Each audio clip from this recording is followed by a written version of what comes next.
My name's Dave DeBow, founder of MoneyPartnerFormula.com, and this show is built for everyday real estate investors who are actively doing deals and looking to scale using other people's money. So if you're an active real estate investor and you want to get featured on this show to talk about your own real estate and capital raising experiences, then just go to daveinterviewsyou.com. Now let's get rolling with this episode, and remember to subscribe for daily interview content. You know what? I always thought it would be like the perfect combination when it comes to real estate investing to have a background in construction, to really understand how deals work from the inside out, and to be a real estate investor on top of that, and maybe even be able to poke around in the MLS looking for those hot deals before they even hit the market. Well, today's guest, Dustin Racine, zooming in from beautiful Edmonton, Alberta, has done all of that. Dustin is a very experienced contractor. He's an experienced investor. He's done lots of flips and other kind of properties. He's worked with tons of real estate investors as a contractor, helping them put in legal basement suites. And more recently, he's also started as a real estate agent, as a realtor. So Dustin, welcome to the call. Great to have you here, my friend. Hey, Dave. Thanks for having me. I really appreciate the opportunity.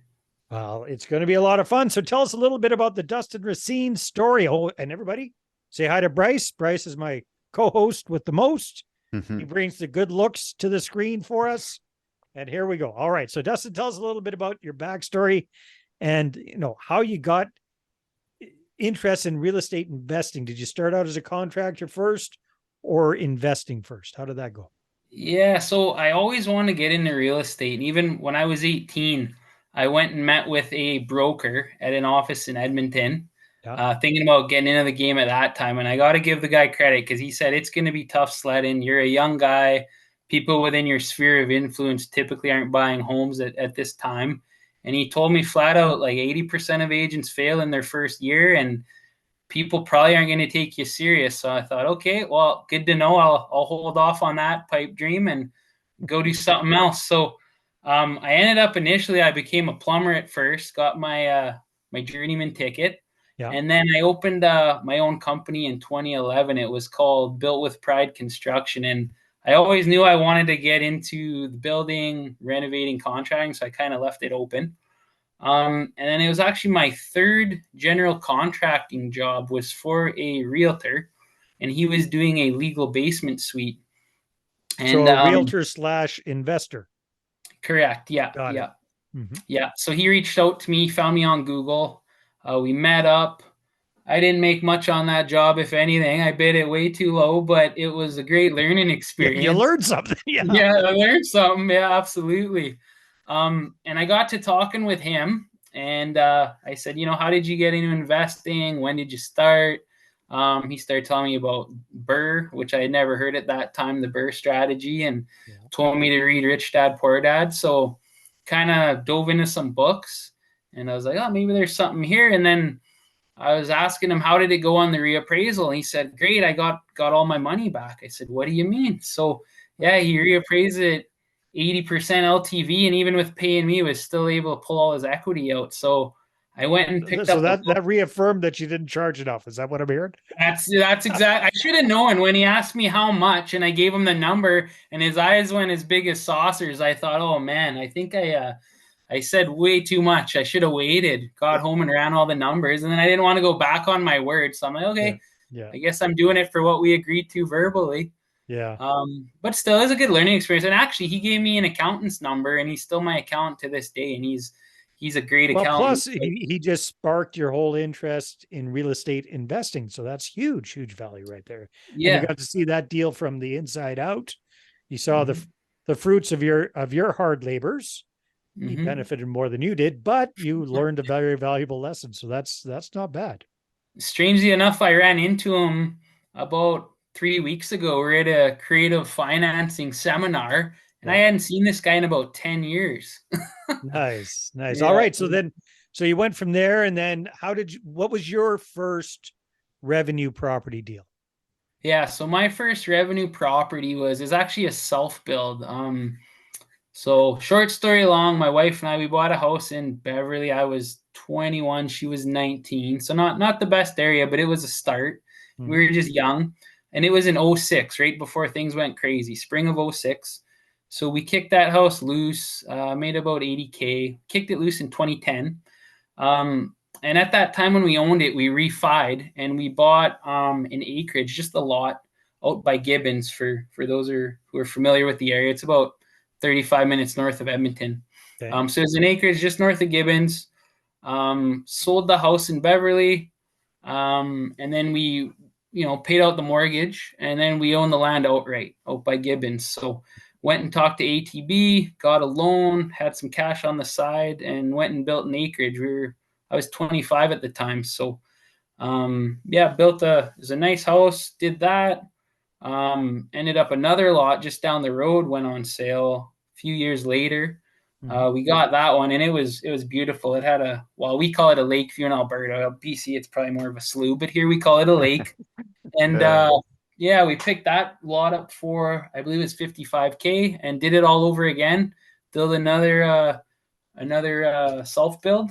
Talked to ATV, they hooked us up. They'll do 75% loan to value. Nobody else would. So went with them and did it all over again. And then, so did you keep the first acreage, or did you sell it? Did you rent it? What'd you do with it? Yeah, we rented it for the time being. Eventually, we did have to sell. But we kept it for about a year and rented it out. And then, meanwhile, while this was all going on, my capital was deployed in that second acreage in the self build, but I wanted to start doing these burr projects. So I approached a friend of mine. He had some money and stuff, and I said, why don't we go do, find your typical 1960s 1,000 square foot bungalow, and we'll put a legal suite in it, and then we'll kick it loose and sell it.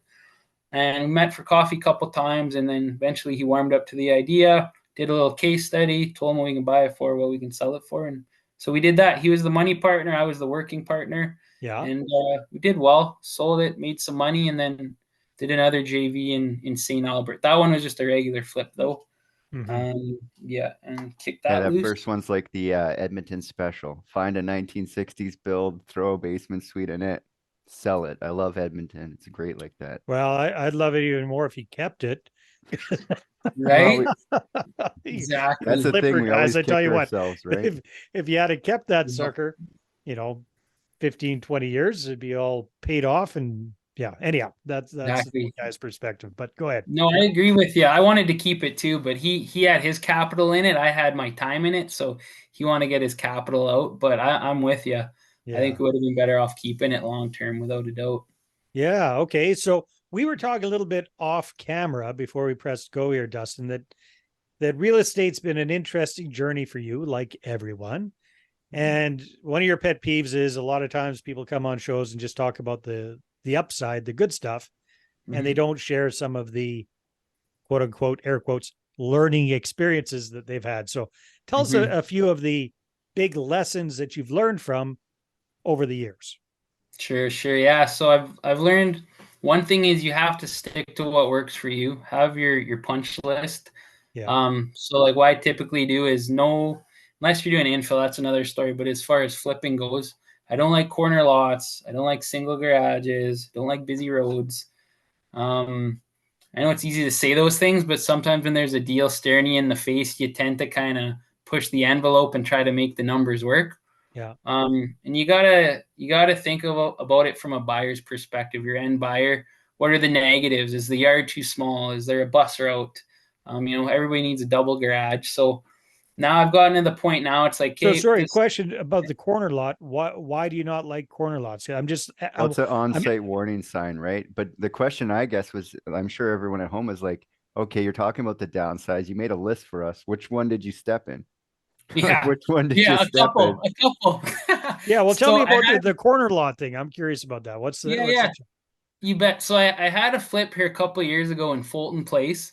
I was when things were going good, near the tail end of COVID. And it was a corner lot. I should preference this by saying, if you got a 50 by 150 corner lot and you're doing infill, you can't beat it. Everybody wants those. And if you have a house that's kind of traditionally plotted on a corner lot where it's in the middle and you have a front yard and a backyard, that's great. This one was flipped 90 degrees. So you go out the back entrance and the fence is about 5 feet away, right? So that bit me in a few ways. Number one, there was a side yard. We built a chain link fence to make sure there's usable yard space, but nonetheless, there wasn't really a backyard. And then for people, it's way more sidewalk to shovel in the winter too. Oh, huge. I lived in that house in Transcona here in Winnipeg. It was like I had 2 yards, but neither of them were the front and the back, and I couldn't keep the kids from jumping the fence because it's a 4-footer all the way around. Like the corner lot is a tricky thing unless the house is placed traditionally, because mine was placed at an angle. So you look out the front door and 5 feet, there's your front fence. Yeah, it's Yes, crazy. exactly. Yeah, that's exactly it, right? And it's funny because some people, like in the newer neighborhoods, the corner lots, they did traditionally plot the houses, so it's not a big of an issue. Yeah, you still got a bunch of sidewalk to shovel, but people with like 16, 18-year-old kids, both kids are driving, both parents are driving. They're like, oh, this is great. We got room for 4 vehicles along the side of the house and a couple in the driveway. So it's every situation's different, but Right. yeah, the It way depends that on what the end use of the property is, right, Dustin? yeah, That's the bottom line. absolutely. Got Yeah, it. that's the bottom line. Yeah. So Oh, we ended up, I took a bath on that one. It's the only flip I lost money on, but yeah, I lost 30K. It hurt. The yeah. other issue was the exterior. It was stucco. It was a little rough. And normally I would just do the front, maybe do like, vinyl siding or some vertical board and batten siding on the face and then paint the stucco the rest of the way around. Well, this one, being as it's a corner lot and you can see the side of the house from the road, I'm like, well, now I got to do all the siding. So siding, soffit, fascia, eaves. And again, it only had a single garage too. So that was a lesson learned. So I'm like, okay, from now on, and I see it all the time with flippers, right? You get tantalized by this deal because the buy-in price is so low, but you're gonna lose that when you go to sell it and you got to reduce a time or two because nobody Yeah. wants to be on a busy road. Everybody wants usable yard space, so got to Okay. kind of Good set it lesson. with you in mind.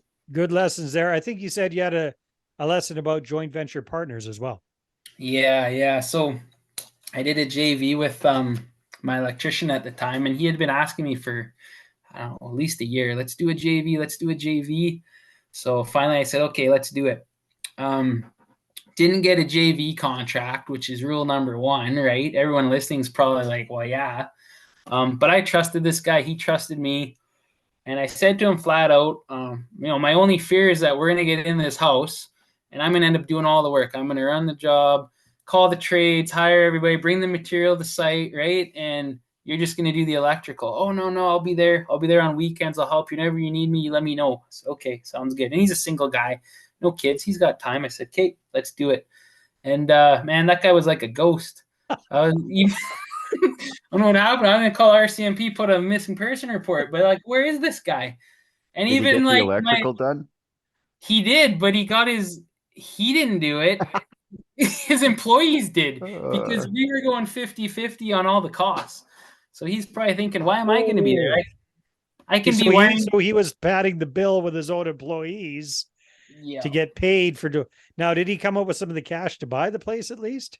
Yeah. Yeah. We were Yeah. 50-50 on the money. Yeah. And we were supposed to be 50-50 working partners too, but Yeah. that didn't happen. Ooh. So All right. we, Did you, so was it that was a flip though, right? it was, yeah. Yeah. So at the end of the day, when the smoke cleared, did you come out okay at least? Yeah, we made some money. Yeah. I had a bitter taste in my mouth, but we I don't made some blame you. money. Yeah. Yeah. So big lesson learned, contract for joint ventures, maybe avoid doing joint ventures with other active partners and just bring yeah. on more of a passive joint venture partner. Anything else Yeah. that kind of stuck out at? Yeah, I think that's the cleaner way. And then also making sure that you have opposing skill sets, right? They can make up for your shortfalls and vice I versa. like that. Yeah, their Yeah. opposing skill set being they got the money. Yeah, Yeah. yeah. Your opposing skill set being you got the deal of the know-how of the team. Yeah. Combine those together. That's definitely a much cleaner kind of a situation for sure. Awesome, Dustin. So now, more recently, you've got into the realtor business. What made you decide that you wanted to go that route? Mostly working for 3 months, putting in the capital, doing all the work, and then having the realtor show up and make 15 grand on the sale. Yeah, you can put your sign on the front of the house and let the other Right? Yeah, realtor bring man. their Yeah, because money. some of these deals, especially when you lost money on, the only person that made any money was the realtor, right? Right? Yeah, and I'm using Okay. them on both sides. If I buy with them, I'm selling with them. Yeah, Yeah. so to rewind a little bit, so I had a client, this was a few years ago. He reached out and him and his realtor at the time were looking at potential properties to suite. He was going to live in it, do the birthing. So we went and looked at a couple. Square footage was too small, houses were too old. So I asked his agent, I said, I don't want to step on any toes, but do you mind if I send a few properties to Adam and see what happens? He said, yeah, sure. So I went home, went on realtor.ca, pulled 3 properties that I thought were good candidates, and he ended up buying the first one I sent him. So I was like, this real estate thing, I'm like, I think I can do this. And did you at least get a little kickback for the realtor for nothing? Nothing, See, that's no. another lesson learned. That's the conversation you should have had up front with the realtor. But hey, lessons learned. Yeah. Yeah, lesson learned. Yeah. Well, and the other thing too, I mean, I think about all the transactions I've done with realtors over the years, Yeah. and I got a gift card in the mail once from one realtor. Yeah. And They're I wonderful. thought Yeah, to a few myself, $100 bills here and there. Yeah, here's thanks for your time. yeah, yeah, exactly. And I'm like, but I take it in stride too. And it's not so much the dollar amount as the principle. Yeah. And now I'm like, I'm not going to be like that. I'm going to show people I appreciate their business. I appreciate them trusting me. So I'm always getting housewarming and gift baskets. There's a Edmontonopoly. I went and bought like 6 Edmontonopolies. I had to like call all over to find them. Walmart was sold out, but I got them. So I'm Yeah. like, these are mint, especially if someone's moving from out of town or out of province. Yeah. And then even like we call it the lifetime referral program. I try to just keep in touch. I've got a spreadsheet with everybody's birthdays, so I'll send them out a gift card and just say, it's and more so, yeah, it's just the principle that you're thinking of them, and that's and showing appreciation. It goes both ways, so you gotta look after each other. So where does this fit into your real estate entrepreneur business model, Dustin? Where like Yeah. are you still running the construction side of things? Are you still doing flips? Are you doing all three? What's going on? Yeah, I shut the construction company down. Mm. So that's not going anymore. But yeah, I am still doing flips. It's nice because I don't have to force it. Like Mm-hmm. before, I had a couple employees. I was almost like, okay, I need The to get. overheads gets out of control easily. Yeah. Yep, yep. And you're always looking for that next deal. And I got to keep the guys busy. I got to keep my trades going. Like there were times we had 5 or 6 suites on the go. Because I was working for some investors too, doing suites for them. So it was a lot to manage, a lot to handle. And I think eventually it was just taking its toll and I was stressed out and stuff. And I thought, you know what? This real estate, I've been wanting to do this for a long time since I was like 18. Yeah. Now's the time. So I just, yeah, pulled the plug on construction. I put not all my tools, but most of them up on like Facebook Marketplace. And my wife's like, what are you doing? I'm like, hey, there's no turning back. It's sink or swim now, right? Yeah, Burn the burn the ships. boats. Yeah, Yeah. burn the Yeah. boats. Yeah. But it's been good. I'm still in my first year. Well, I got licensed in October, so yeah, basically it's been a Yeah. year. Yeah. I was still working doing suites at that time. I didn't go full time till January, and yeah, things are going good. I'm at EXP, capped out on my commission there. So things are going great. I'm hoping to do 20 deals. I'm on pace for 20 this year, which Nice. I wasn't sure how to gauge it. I asked my kind of mentor, I said, is that good? Like, what's the average agent do their first year? And he said, 5 to 6. I said, okay, sweet. I'll take He's it. being he's being generous. If once you're in the business, you'll realize like it's typically 10% of the agents are doing like 80% of the business. So if you're on pace, good for you, man. It's not an easy business. Well, Awesome. I yeah, appreciate Dustin, I think you're already ahead of it. Like you look at the stats, you're already ahead of literally 80% of all agents it. by Mm-hmm. far, right, in your first year. So you're doing something right there, that's for sure. Yeah, and if you're especially if you're kind of focusing on the investor clients, because Mm-hmm. you can talk their language, you know exactly what they're looking for. You can provide, the gifts and all that stuff is great, but the real value you also bring to the table is helping them not get screwed over by contractors because Mm-hmm. you understand that business. So if you're able to package yourself as that guy instead of just the generic realtor, if you can focus on those high volume clients that are buying tons of deals instead of the one-off mom and pop home buyer that buy a house every 7 to 10 years. That's where the magic really is there, Dustin, because you bring so much more to the table than any other realtor possibly could. I think the other thing too is building trust, like ensuring that you have their best interests at heart. Yeah. Not just about making a sale. Like I had a place the other day I showed to one of my clients. He's a flipper, and we were out in Meadowlark, and there was this horizontal crack. There's a structural crack, right? So I reached out to the agent. We leave feedback, right? At least we try to. And I just said in the remarks that it looked good, the spread was good, but the shape of the garage slab and that huge horizontal crack was a deal breaker for us. We couldn't make the numbers work. He said, "Well, what do you mean? That's only $1,900 to fix. You just epoxy fill it. It's not structural." Okay. Man, like it's not my first rodeo, man. Like, come on. Like, you need an engineered wall. You got to get an engineer in there. Yeah. I mean, we could only see half the wall. It was the laundry room, and then it went behind. On the other side was a bar. Behind the stairs and the finished basement wall. Yeah. Yeah, it had that beautiful wood paneling, but I'm sure that thing spanned from wall to wall along the whole side of that house. So it would have been probably 8-10 grand to fix that properly. Yeah. Yeah. So you become known as the no BS investor focused realtor, right? You tell it as it is. If that means you risk losing a sale to save your client, that's what you're willing to do, right? If that's the trust, that's the message that kind of needs to get through. And I think you could quite easily package it that way for sure, Dustin. Awesome, my friend. Well, hey, time flies. If people want to connect with Dustin Racine, find out more, especially if they're in the Edmonton area and looking at buying properties, what can they do? Where can they get a hold of you? Yes, they can give me a call on my cell, 780-233-4713, or they can check out dustinrealty.ca. Got some cool stuff on there. It's linked up with MLS, so you can search up any properties in and around the Edmonton area. Testimonials, YouTube videos, podcast appearances, all that good stuff. And yeah, Facebook, Instagram, just I'm on Instagram at Dustin Realty, and Facebook, just Dustin Racine. All right. So yeah, good work, my friend. Congratulations on a rock and roll first year in the realtor biz, which wish you much continued success. Thank you very much. I appreciate it. Thanks for having me on. All right. Our pleasure, Bryce. Thanks as always for being the co-host with the most, buddy. All right, everybody, take care and talk to you soon.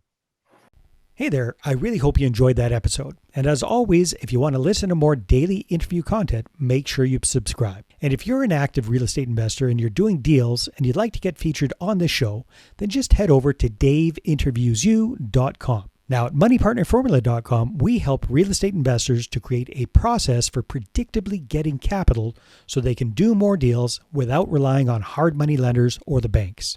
We do this by building them a private capital marketing system. Now, if you want help turning yourself into a big money capital attraction machine, then book a call with our team to see how we can help. Just visit moneypartnerformula.com to find out more. All right, take care, and we'll see you on the next interview.